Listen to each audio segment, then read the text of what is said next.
Buenos días a todos. Muchas gracias por participar en esta conferencia.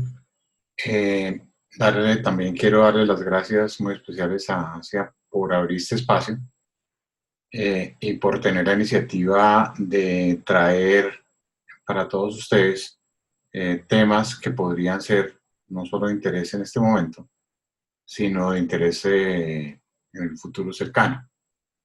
Hoy me voy a concentrar en hablar sobre un tema que es sensible a todos nosotros, que es el tema de los sistemas de protección a la vejez.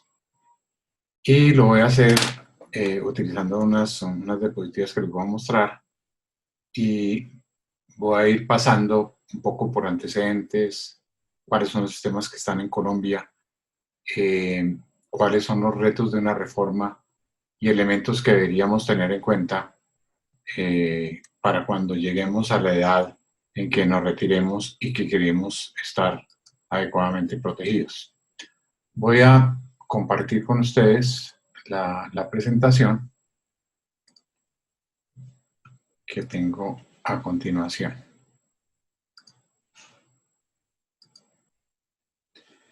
Entonces, he llamado a esta conferencia Retos de un sistema de protección a la vejez, porque realmente lo que hay es retos. Y lo voy a hacer pasando por 5 puntos específicos, que son los alcances de esta presentación. Lo primero, pues, mostrarles una cosa que puede ser obvia, pero que vale la pena que la tengan en cuenta es, ¿para qué un sistema de protección en la vejez? Y fíjense, será que no estoy hablando de pensión únicamente, sino realmente hoy en el mundo se habla de sistemas de protección a la vejez y no de sistemas de pensiones.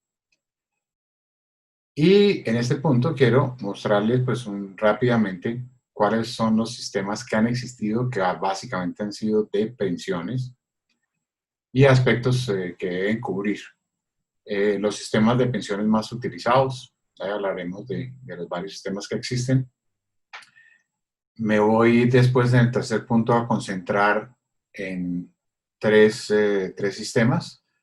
Los dos que existen en Colombia actualmente, que son el de ahorro individual y el de prima media, y uno que se está abriendo paso en el mundo y que probablemente sea el que al final de cuentas se adopte en Colombia y que es un sistema de pilares que les explicaré con detalle. También hablaremos de aspectos y retos relevantes de una reforma si se quiere abocar en Colombia y si se quiere que sea un sistema de protección de la vejez y no solo un sistema de pensiones, como decía al principio. Y algunos aspectos críticos adicionales que se deben tener en cuenta cuando uno está pensando en el retiro y que los puede pensar o mientras está construyendo su pensión o ya cuando está cerca de pensionarse. Entonces, lo primero que quisiera acá hacer énfasis es, ¿para qué una pensión? Muchas veces uno dice, no, una pensión es una mesada pensional y lo único que va a cubrir es tener un ingreso en el momento en que me pensiono. Pero una pensión es un poco más que eso. Lo primero que uno quiere tener es un ingreso de retiro, o sea, tener un ingreso que le permita vivir mientras, después de haberse retirado y hasta que se muera. Y generalmente los sistemas tienen un periodo en el cual el pensionado recibirá la mesada y posteriormente quien lo sustituya, que generalmente pues, es el cónyuge o un hijo inválido. Entonces el primer elemento, lógicamente, cuando yo pienso en una pensión, es tener un ingreso para el retiro. Pero no solo eso, o sea, también quiero tener la posibilidad de, si yo muero, que alguien que está viviendo conmigo tenga una protección en ese caso. Entonces también yo entro en un sistema pensional o un sistema de seguridad social porque también busco tener protegida a mi familia en caso de que yo fallezca. Otro elemento es que muchas veces, y lógicamente depende de las capacidades de cada persona, eh, también quiero tener un ingreso adicional al que tendría normalmente con una pensión. Entonces, si voy a tener un ingreso de 2 millones de pesos, probablemente voy a utilizar el sistema para no tener 2 millones de pesos, sino tratar de tener 3 millones de pesos. Otro elemento importante cuando yo entro a un sistema de pensiones es poder cubrir una serie de riesgos. Uno ya lo mencioné, pero voy a mencionar todos aquellos riesgos que deberían estar cubiertos también por un sistema pensional. ¿Y cuáles son ellos? Son básicamente el de vejez, pues que es tiene que ver con el primer punto, ingreso de retiro. Invalidez, porque yo no estoy exento de que tenga un accidente de trabajo, de que me accidente en un carro, etcétera, y que quede inválido y por lo tanto no tenga, no tenga la forma de trabajar porque estoy impedido para hacerlo. El de sobrevivencia que ya hablamos. Otro elemento que siempre va a estar jugando en los sistemas pensionales es un riesgo que es el de longevidad, que a veces no está cubierto y a veces está cubierto. Entonces, el hecho de que yo viva no solo 80 años, sino 90 o 100 o 110, es un riesgo que siempre está metido en cualquier sistema de protección. Y hay otro elemento que también debo tener cubierto, que son, dado que hay sistemas que se basan en sistemas de capitalización, con los cuales yo estoy haciendo el ahorro para mí mismo, como puede ser el régimen de ahorro individual, también tengo unos riesgos que son riesgos de mercado o de volatilidad del mercado, etc. Y hay un elemento que es relativamente reciente, que es que cuando yo estoy en un sistema integral de protección a la vejez, debo buscar también tener una buena calidad de vida. No solo importa tener un ingreso, tener cubiertos los riesgos que mencionábamos, sino que adicionalmente tener una calidad de vida, que pueda tener recreación, que pueda tener, encontrarme con los amigos, que pueda salir al campo, muchas cosas que son importantes, sobre todo cuando yo ya no estoy trabajando. Entonces, digamos, todos estos elementos siempre van a ser importantes en un sistema integral de protección a la vejez. Comúnmente los sistemas más utilizados en el mundo para cubrir estos sistemas de protección a la vejez son sistemas que están mucho más relacionados, la mayoría, con una mesada pensional, con recibir un ingreso, pero son los que han venido funcionando y que poco a poco se están transformando. Pero los más comunes que se encuentran en el mundo o que hay referencias o que todavía persisten, son los 6 que voy a anotar acá. Algunos los voy a mencionar rápidamente y después me voy a enfocar en 3 de ellos, que es el de prima media, ahorro individual y el de pilares. Los sistemas entonces más comunes que se encuentran son el reparto simple, tal como lo dice su nombre, es muy sencillo. Yo tengo unas personas que cotizan por otras que están pensionadas. O sea, tiene que haber el suficiente número de personas que están poniendo un aporte mensual y hay un número de pensionados. Y en un sistema de reparto simple siempre la plata que se recoge mensualmente debe alcanzar para pagar las pensiones. Entonces eso implica que haya un número suficiente y mucho mayor de personas cotizando por número de pensionados, digamos 10-1, o sea, que haya por lo menos 10 personas cotizando para que entre las 10 le armen la pensión al pensionado. Ese es, digamos, el sistema más viejo. Ya hoy no existe prácticamente en ninguna parte del mundo, pero ese es un sistema que existe y ha existido. El otro tema que existió mucho tiempo en Colombia son cajas y fondos previsionales, en los cuales se afiliaban personas que trabajaban en algún sector y esas cajas recibían recursos del presupuesto nacional o de los presupuestos municipales o departamentales y hacía parte del presupuesto pagar esas pensiones. Entonces uno se afiliaba y por el hecho de trabajar tenía derecho a una pensión que la otorgaban estas cajas o fondos previsionales. El tercer esquema que estamos acá, que es el de prima media, voy a hablarlo ahorita un poquito con más detenimiento, era básicamente el sistema, es un sistema de seguros en donde se cotizan, se hacen reservas y se trata de tener un esquema equilibrado entre las primas que se reciben y los siniestros que se tienen que pagar. Ahorro individual, que también vamos a hablar con más detenimiento ahorita, es un sistema de capitalización, es un sistema en el cual cada persona ahorra de acuerdo a su capacidad, a lo que gana, y básicamente cada quien hace su pensión como puede. Y lo único que hace el sistema es facilitar ese ahorro. Hay un sistema nocional de capitalización que se parece al anterior. La diferencia es que generalmente no se hacen las inversiones en el mercado y quien garantiza la rentabilidad es el gobierno. Pero uno tiene la pensión también como la anterior en función de lo que logre cotizar. Solo que la tasa de interés o la tasa con la cual se va a estar capitalizando los ahorros es una tasa fijada y manejada por el gobierno. Tiene otros elementos de pensiones básicas y cosas de esas, pero pues básicamente es un tema donde la garantía está dada por nación. Y es de pilares, que también lo vamos a ver en detalle, es un sistema en el cual, digamos, hay diferentes coberturas, unas para la población en general o básica, que cubren indigencias, que cubren a los más necesitados, que tratan de que todo el mundo tenga una sola pensión, y pilares que dependen de la contribución que uno haga de forma obligatoria, de forma voluntaria, pero ahorita los vamos a ver. Entonces, ¿qué les voy a contar? Sobre la prima media, es el esquema que hoy funciona con pensiones. Realmente, el sistema de prima media es un sistema de seguros. Hoy, Colpensiones, pues, si bien se llama de prima media, no es un sistema de seguros porque ya dejó de estar financiado hace mucho tiempo y se está cubriendo con recursos de la nación. Por lo tanto, no es un sistema de seguro equilibrado entre primas y pagos de siniestros.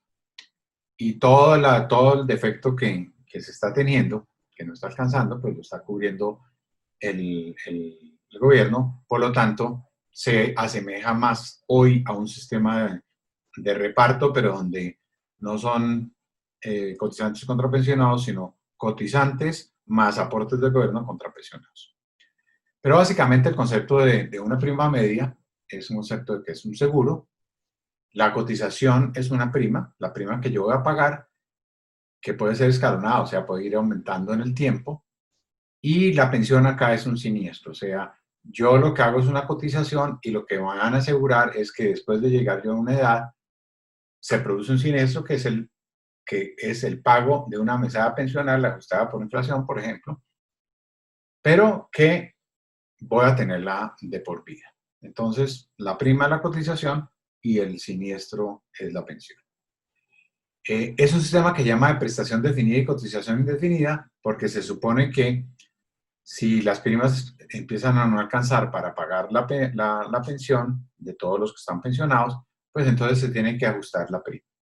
Como esto se vuelve un factor político, generalmente eso no ocurre y es cuando empiezan a estar desbalanceados, pero es un sistema que debería ser. Yo defino qué prestación voy a dar, pero si la plata no alcanzo, puedo estar modificando la cotización, o sea, la prima. Está basado en reservas. Los riesgos de invalidez y sobrevivencia en este sistema están asegurados. ¿Y cuáles son los factores que más los afectan? Que tienen que ver con ese equilibrio entre las primas y las pensiones que se otorgan. Tasas de natalidad. A mayor tasa de natalidad, pues más posibilidad de que el sistema sea viable. A menor tasa de natalidad, pues lógicamente, a menos nacimientos, menos posibilidades de cotizantes, o sea, más posibilidades de que haya desfinanciación. El otro tema es la edad a la que uno se pensiona. Si uno se pensiona muy temprano, va a tocar pagarle mucho tiempo, entonces se van a necesitar más recursos. Si uno se pensiona más tarde, pues va a necesitar menos tiempo de pago de la pensión, por lo tanto, pueden alcanzar más recursos, además que voy a estar cotizando durante más tiempo porque me retiro más tarde. La expectativa de vida es un elemento bien importante porque como cubre toda la vida del pensionado y su sustituto, entonces, pues básicamente la expectativa de vida es un efecto importante. Entonces, natalidad, se me quedó acá repetido. Y densidad de la cotización. ¿Qué es la densidad de la cotización? Densidad de la cotización es los meses que yo logro cotizar en un año. Entonces, si yo tengo un 50% de densidad de cotización, quiere decir que coticé solo 6 meses de los 12. Entonces, si yo no logro cotizar los 12 meses, pues también las posibilidades de tener una pensión mayor son menores y la posibilidad de que el sistema sea viable es menor. Pero digamos, estos son como las consideraciones principales de un sistema de prima media. Aquí hay unos factores que nos muestran por qué un sistema de estos puede estar o no desequilibrado. Fíjense, les voy a mostrar lo que llama el bono demográfico. El bono demográfico es más o menos cuánta gente puede estar cotizando frente a a los pensionados. Entonces, estos son cifras de 1950. ¿Cuál es la situación en 1950? Claramente una pirámide, o sea que yo tengo muchos cotizantes por pensionados, o sea, el sistema tiende a funcionar. Con otro ingrediente, el número de hijos por mujer en 1950 era de 6.7 hijos por mujer, o sea, la posibilidad de tener cotizantes era más alta, y los mayores de 60 años eran solo el 10% de la población. Entonces, digamos, acá dice uno ve esto y ve que pues, es muy fácil financiar un sistema de prima media o un sistema de reparto. Pero vamos a ver el cambio al 2009. El cambio al 2009 ya no es una pirámide, sino ya es como una especie de vasija o como la quieran ustedes ver. Pero ya en 2009 estamos hablando que el número de hijos por mujer ya no es 6.7, sino 2.5, se ha bajado dramáticamente. Los mayores de 60 años son el 20% de la población, o sea que vamos a tener más número de pensionados, pero menos posibilidad de tener cotizantes, por lo tanto, la figura se va angostando abajo y se va ampliando arriba. Pero digamos que todavía mantiene un parecido con la pirámide, o sea que, digamos, todavía podía ser manejable. Y vemos cómo va a ser el año 2050. El año 2050 la figura ha cambiado totalmente. Donde está más gruesa es en las edades entre 40, 45, 50 años, pero hay un número de población de edad de menos de 60 años bastante más alta y un menor número de cotizantes casi igual al de los pensionados. Este es un esquema que claramente dice que un sistema de reparto, un sistema de prima media, no es viable. Y si vemos que los mayores de 60 son el 40%, pues nos va a mostrar que vamos a tener problemas importantes. Ahora, eso es el sistema de prima media y ese es uno de los que existe en Colombia, que es el que maneja Colpensiones. El otro sistema que existe en Colombia es el sistema de ahorro individual, que es el que manejan los fondos de pensiones o AFPs. Entonces, las características del sistema de ahorro individual es que es un fondo individual. Yo voy incrementando mi fondo individual con la cotización que realizo. Mi pensión va a depender de lo que yo logre ahorrar. Es un sistema que llama de prestación indefinida y cotización definida porque yo sé lo que estoy cotizando, pero no sé cómo se va a comportar las tasas de interés, no sé cuánto tiempo voy a poder cotizar, no sé si voy a tener una densidad de cotización adecuada. Por lo tanto, la pensión que voy a tener es incierta y va a depender de lo que yo logre ahorrar. Es basado en una cuenta individual, lógicamente, porque si es un sistema de ahorro individual, pues tengo que tener mi cuenta individual. Igual que el anterior, tiene riesgo de invalidez y sobrevivencia asegurables. Y los factores que más lo afectan son similares a los de prima media, porque si yo me pensiono muy temprano, pues no logro acumular un capital suficiente que si me pensiono más tarde. Si tengo una expectativa de vida, la plata que ahorré me debe alcanzar para más tiempo, entonces puedo tener una menor pensión. Pero si me pensiono a los 80, de pronto puedo tener una pensión mayor. Es importante la tasa de interés real porque la manera de crecer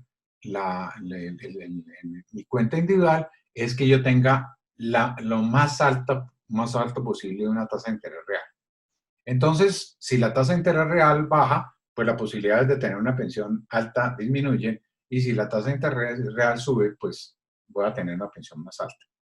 Y lógicamente, pues los riesgos de mercado, pero los riesgos de mercado generalmente al final no terminan afectando porque tienden a ser afectaciones coyunturales, pero que en un ahorro de largo plazo pueden no tener incidencia. La densidad de la cotización, igual que en el anterior, es bien importante. Acá, ¿por qué? Porque si yo solo cotizo 6 meses, pues también voy a ahorrar solo 6 meses, mi fondo solo se va a incrementar, por lo que logro ahorrar 6 meses. En Colombia, pues convive con el de prima media. En el siguiente que vamos a ver, que es el de pilares, no voy a poner estos puntos, sino me voy a dedicar a explicarle cómo funciona, porque los riesgos son similares, pero tiene una serie de connotaciones diferentes. El sistema de pilares es un sistema que está dirigido más a no solo tener una pensión, sino a cubrir las necesidades de una población. Entonces, un sistema de pilares generalmente tiene un pilar básico que puede ser contributivo, o sea, todos contribuimos, o se puede ser con recursos del gobierno, parte del presupuesto, pero básicamente va a tener como primer objetivo este pilar básico que todo el mundo tenga una pensión. Y que en el caso de lo contributivo, todos contribuyamos sobre nuestro sueldo, pero tengamos una pensión igual. O sea, es un pilar básicamente solidario. Puede ser un pilar donde se busca que haya una cobertura universal, o sea, que todo, así sea una pensión que no sea salario mínimo, sino simplemente cubre el nivel de indigencia o nivel digamos, de pobreza. Este pilar está focalizado a que todo el mundo pueda tener un ingreso y un ingreso similar. Y un ingreso básico, pero ojalá toda la población haya podido o no haya podido cotizar. Y generalmente la pensión puede ser igual a todo el mundo o puede ser una mezcla de una parte igual para todo el mundo y una parte adicional que se ajusta por lo que yo logré contribuir. Entonces, digamos con el primer pilar básico. El segundo pilar de un sistema de pilares generalmente es un pilar que se llama principal o pilar 2, como quiera llamar, que es contributivo y obligatorio. Todos cotizamos sobre lo que ganamos de forma obligatoria, pero nuestra pensión va a ser en función de lo que logremos ahorrar. O sea, digamos, si yo uno el pilar 1 y el pilar 2, el pilar 1 me daría una pensión básica y el pilar 2 va a ser de acuerdo a lo que yo logre hacer individualmente. Les hagan de cuenta, abajo un sistema de reparto y el segundo pilar, un sistema de ahorro individual. La pensión de acuerdo a la contribución. Tiene un tercer pilar que llamamos complementario, que es contributivo, pero que es voluntario, es quien lo quiera hacer. Y yo voy a tratar con este pilar de hacer una pensión más alta sobre la base de un ahorro voluntario. ¿Qué hago mensualmente? Contribuyo un porcentaje de mi sueldo, pero lo que voy a buscar es que yo tener una pensión más alta de la que podría obtener con con los dos pilares anteriores. Generalmente, tanto este pilar como el anterior se maneja por entidades privadas, AFPs, etc. Y se habla de un cuarto pilar que básicamente es todo lo que tiene que ver con calidad de vida. Generalmente no contributivo, o sea, es una cosa a la cual yo tengo acceso por estar pensionado, está dirigido a mejorar la vida del pensionado, generalmente está cubierto por las AFPs o las cajas de compensación al gobierno. Es los clubes para ancianos, o las escuelas, o los talleres, o todos esos esquemas de recreación, o esquemas de viajes, cosas de esas. Pero básicamente el sistema de pilares es un sistema de todos los que les hablé, realmente es un sistema integral de protección a la vejez. Los otros son más un sistema de pensiones. Y este, pues, básicamente cubre las necesidades básicas, el poder tener una pensión de acuerdo a mis ahorros y tener una calidad de vida. Digamos, es como el aspecto, el sistema más integral de de todos los que hemos visto. ¿Ok? Entonces, pues, esos son los sistemas. Ahora, ¿qué es lo que pasa? ¿Qué es lo que se viene y cuáles son los aspectos que claramente se deben tener en cuenta si queremos tener un sistema de protección integral a la vejez? Y estos son los elementos que quisiera mostrarles a ustedes. Que por un lado cubren fallas de la reforma de la Ley 100 que no cobijó todo lo que debería haber cobijado, pero que también debería tratarse de adaptar a las tendencias y a qué realmente es un sistema de protección integral a la vez. Entonces, ¿cuáles son los aspectos que debería tener una reforma? El primero es que debe ser un sistema de protección integral a la vez.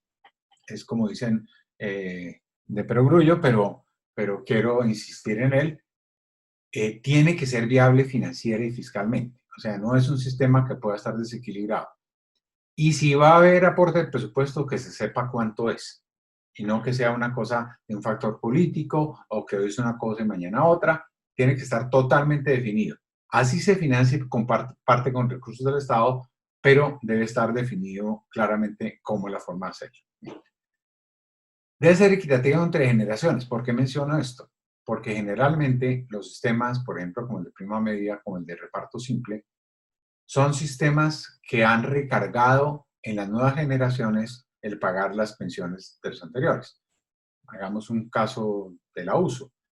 Pensiones a los 40 años o 45 años, pues son pensiones que se otorgaron sobre la base de que quién está pagando las pensiones, pues el Estado y por lo tanto todos los colombianos. Entonces, y en el sistema de colpensiones, pues muchas veces las pensiones que estamos pagando hoy son a costa de una menor pensión de las futuras generaciones, más si tenemos en cuenta que cada vez más va a estar más desequilibrado. Hay un elemento súper importante que cualquier reforma debe ver cómo aumenta la cobertura e inclusión del sector rural y del sector informal. El sector rural está bastante alejado del sistema de protección social.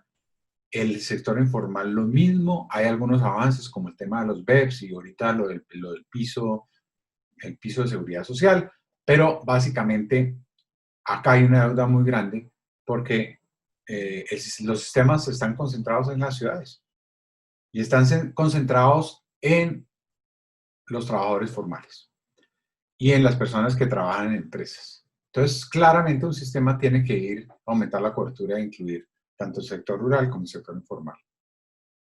Tiene que tener un enfoque adecuado a los subsidios. ¿Por qué? Porque ya lo hemos visto en el esquema de Colpensiones, pues los más beneficiados son las personas que tienen más altos ingresos. Pero también hay un alto subsidio en el caso de las garantías de pensión mínima. Entonces, todo este tema de subsidios tiene que tener un enfoque adecuado y tiene que ser reformado. Claramente tenemos que resolver el problema. Colombia es uno de los países con mayor población superior a los 65 años que no tiene ingresos. Y dentro de Latinoamérica es de los peores. Entonces, tenemos que claramente, una reforma no puede obviar el tener una cobertura universal para la población de menores de 65 años, sea por una pensión básica, sea por una pensión universal, sea por un ingreso mejor al que haga yo ahorita el alto mayor, etcétera, pero tiene que haber una cobertura universal. Cualquier persona que supere los 65 años tiene que tener algún ingreso. Un elemento importante, control de la evasión. La evasión en Colombia es muy alta. La UGPP ha hecho bastantes esfuerzos, pero realmente y especialmente en el tema de los trabajadores a estajo y en el tema del sector rural, la evasión es enorme. Y en las empresas también la evasión en cuanto a sobre qué se cotiza también son bastante altas. Lógicamente tenemos que ir a un solo sistema. El sistema que tenemos actualmente tiene unos arbitrajes regulatorios enormes, tiene unos problemas, no es equilibrado, unas veces beneficia a uno, otras veces beneficia al otro, y claramente debemos ir a un solo sistema, probablemente de pilares o algo que nos inventemos, pero no tiene ningún sentido seguir con dos sistemas. Lógicamente tendría que tener el riesgo de invalidez y sobrevivencia asegurables. Los parámetros van a seguir siendo importantes y van a tener que seguir siendo manejados en forma efectiva, que es si la edad de la pensión, si la edad y la expectativa aumenta, pues la edad de la pensión tiene que estarse modificando. Tenemos que tener en cuenta, lógicamente, pues lo que mencionaba, la expectativa de vida, en los efectos de la tasa de interés real. A menor tasa de interés real tenemos que ver cómo logramos que la pensión aumente lógicamente, o generalmente con años o con una disminución de la pensión. Todo eso tiene que tenerse en cuenta y la densidad de la cotización. Esos son elementos que nunca van a dejar de estar ahí y que una reforma los debe tener en cuenta. Claramente debe incentivar el que las personas hagan ahorros complementarios para tener una mejor pensión. Probablemente tendremos que hablar de unificación de edades de retiro de hombres y mujeres, y la razón es financiera, porque la mujer vive en promedio 5 años más, pero se retira 5 años antes, por ejemplo, en el caso de Colpensiones. Entonces, esa unificación de edades de retiro es un tema que tiene que estar ahí. Lógicamente, se tiene que solucionar un problema, que es que una de las razones por las cuales no se ha modificado la edad de retiro, la diferencia de la edad de retiro, es porque las mujeres cumplen una función de ayuda a los hijos con sus nietos, y ese es un tema que ha estado y va a seguir estando ahí, que tiene que estar en consideración. Otro tema que tiene que tener la reforma es lograr la mayor eficiencia operacional, no tener todos los fondos haciendo lo mismo desde el punto de vista operacional, y eso tiene que ver con el tema de recaudo, cobranzas, información, historia laboral, pensiones, etc. El tener acceso a diferentes esquemas de pensiones es un tema importante, el realmente poder tener acceso a rentas vitalicias o retiros programados o pensiones básicas, pero tenemos que abrirnos a que esa reforma tiene que tener diferentes esquemas de pensiones, y probablemente un tema que va a estar en discusión es el impuesto a las pensiones.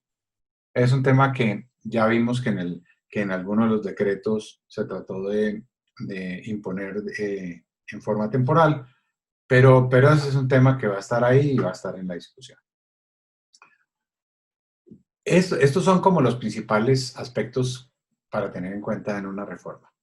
Y finalmente, quisiera mencionarles algunos aspectos que debería tener en cuenta cualquier persona y que son críticos, ya sea en la época en que uno está ahorrando o en la época en que ya está pensando en su retiro.